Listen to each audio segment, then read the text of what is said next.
Howdy there, guys. I get this question asked a few times. Figured I'd share it with you since I'm in the process of doing it. The question is, how do I brake in my trucks? Or do I brake in my trucks? There's nothing scientific behind it as of what I'm going to share. It's personal preference. It's my train of thought. So if you're looking for something scientific, you might as well shut this video down now. So what's my train of thought behind it? I believe that every engine needs to get broken in, and it's not just the engine, it's the rear end, it's the transmission a little bit, mostly the rear end, and the engine is the highlights.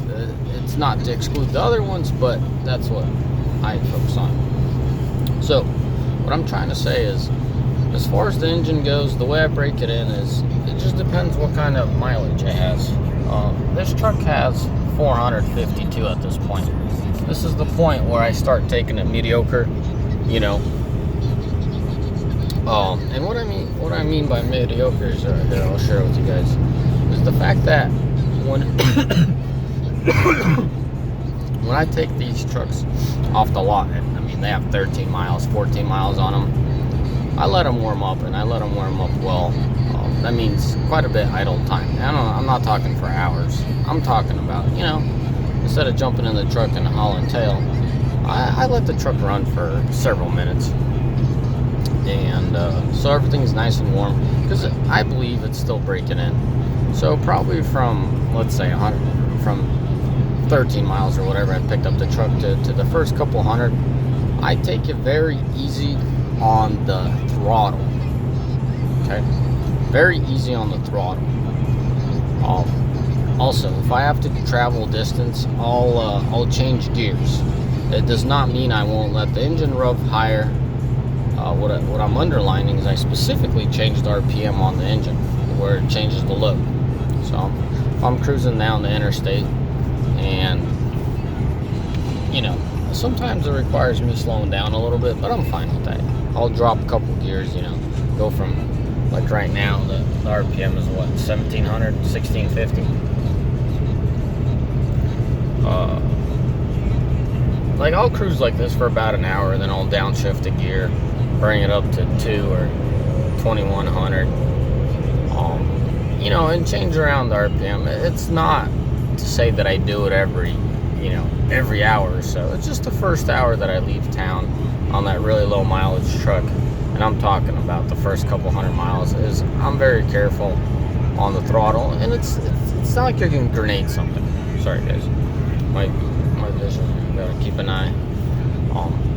It's not like you're gonna ruin something. It's just my personal preference. And then after a couple hundred to about 600, so keep it simple, from 200 to 600, I start rolling into a medium. So, you know, instead of gradually getting on the freeway, I get on the freeway fairly, I shouldn't say quick, but, you know, on the quicker side. I don't force the truck to downshift, like for example, I want to speed up, or, you know, I'm cruising some speed and I want to accelerate. I don't force the truck to downshift, not if any, but you guys that drive a Ram know that it takes quite a bit of throttle to make that thing downshift. So that's where I want to underline is, I give it mediocre throttle. After 600 miles, I start putting a load on it, and I'm talking about a load like nothing behind the truck. Okay, I'm just cruising. Keep in mind, my theology is, Paul breaks in the truck. Paul does the first 1,000 miles every truck I buy brand new. So that's my train of thought. You know, after 600 to 1,000, I just do regular driving. It's not as much as regular driving as when I have the opportunity, I'll get on it. I'll get into it.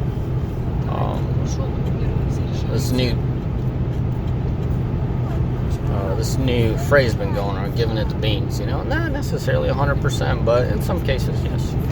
You know, like, I'll be going up a great hill or something, and this thing is just lugging, like these trucks like to lug. Like, most hills are gonna get pulled in this RPM right here. But if I'm going, like, I'm about to go, but about an hour and a half from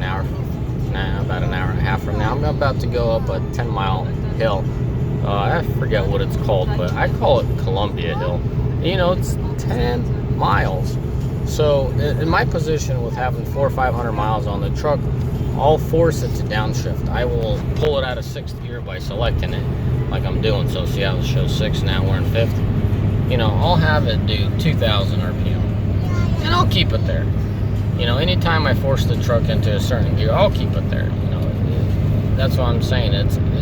Even at 100 miles, it's not that I'm easier on the RPM. Yeah, I try to keep lower RPM, but it's not to say I don't give it like 2,000 for 5-10 minutes. Usually 10 minutes. I like my 10-minute rule. Like I just pulled up. This is a decent little hill that most of the time the truck downshifts when it's pulling a load. So just change it up, guys. That's all I do. That's it. Change it up. First couple 100 miles as far as throttle goes, easy. 200 to 600, mediocre.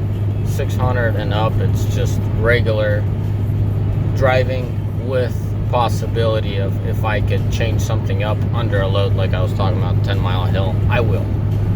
Because as soon as this truck gets a trailer behind it, there's no mercy. You gotta pull the hill. Yeah, I mean, there's little variances. The driver being behind the wheel, he can try not to push the truck as hard.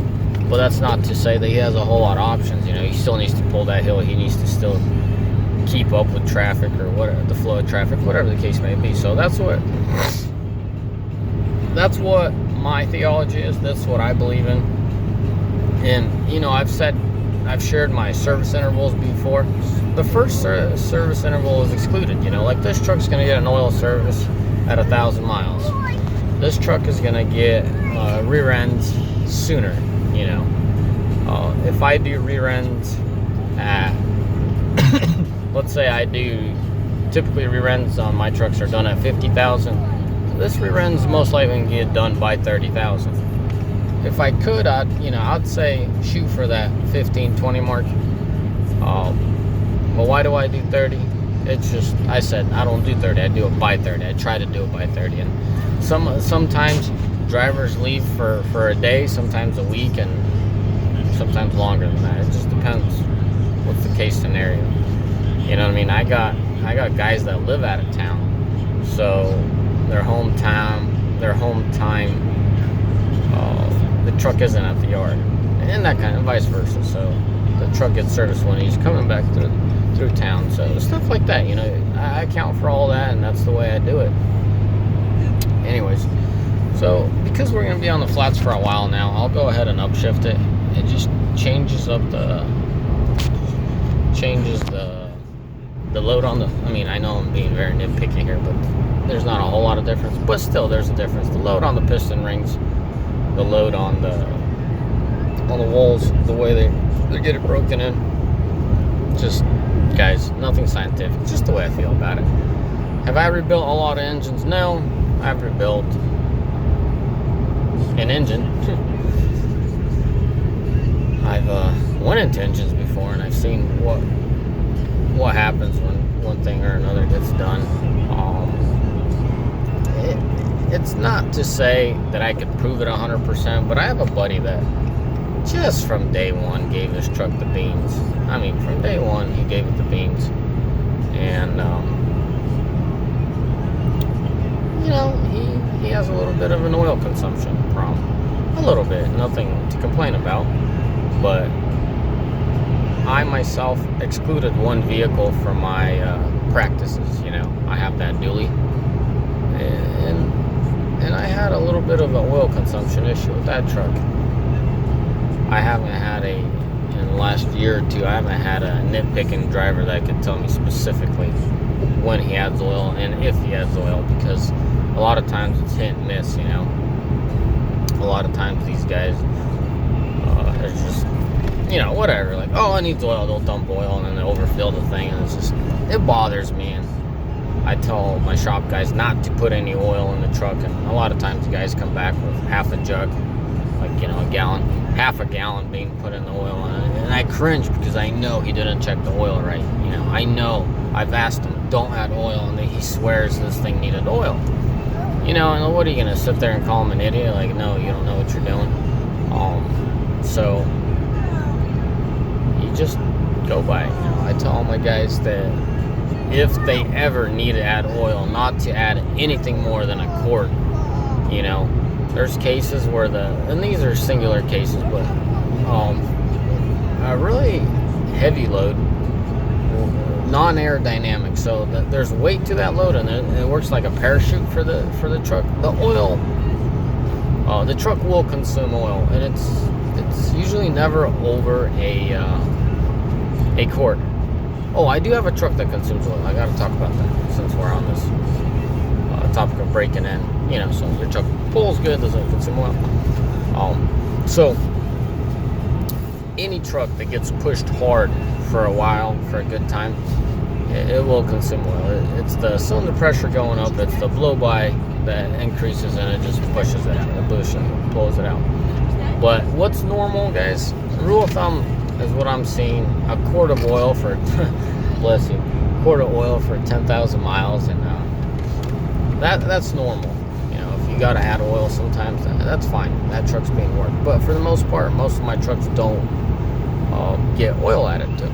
Okay, so to that truck that burns about a quart of oil every 10,000 miles, not my buddy's truck. This is my truck. I completely forgot about this singular truck.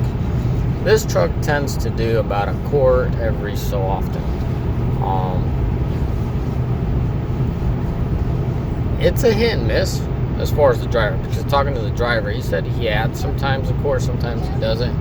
So something's a little off with that truck. I feel like it's the actuator on the turbo, but it's been like that ever since it was involved in an accident. So I was expecting that turbo actuator to go out in 10, 20,000 miles. Guys, it's been 300 and some change, and it's been that way. Does the truck pull? Yes. Does exhaust brake work? Yes. It just seems just a hair off. Me being nitpicking and knowing on what's up with these trucks, I know that turbo actuator is just a hair off. So, yeah, maybe because of that, the cylinder pressure is a little higher, but I know it's a long shot. But anyways, that truck that's my probably number one truck that I would expect to burn a quart of oil every 1,000 miles. No, every 10,000 miles, sorry. Anyway, so on that note, let me finish. I had a really good driver in there, and it was a hit and miss for him. Sometimes he would, sometimes he wouldn't add that quart of oil for 10,000 miles. So it's just that truck was number one most prone truck in my company to suffer, or should I say, be prone to that. Anyways, guys, I'm done talking to y'all and sharing my opinions. Just wanted to share what's my train of thought on breaking in the truck. Anyways, may the Lord bless you. May y'all have a mighty fine day, and learn something from you guys. You guys really like me to talk about the stuff on the spot, so that's why you guys are seeing a video about breaking in a truck while I'm breaking in a truck.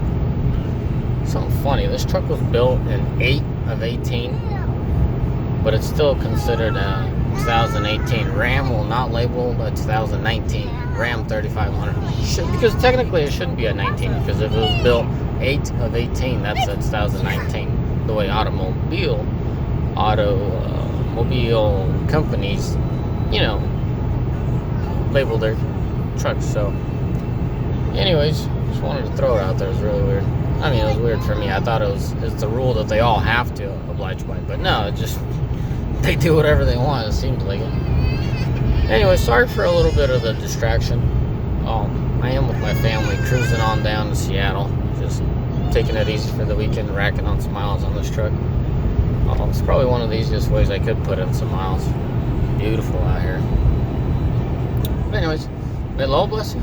May y'all have a mighty fine day. Bye.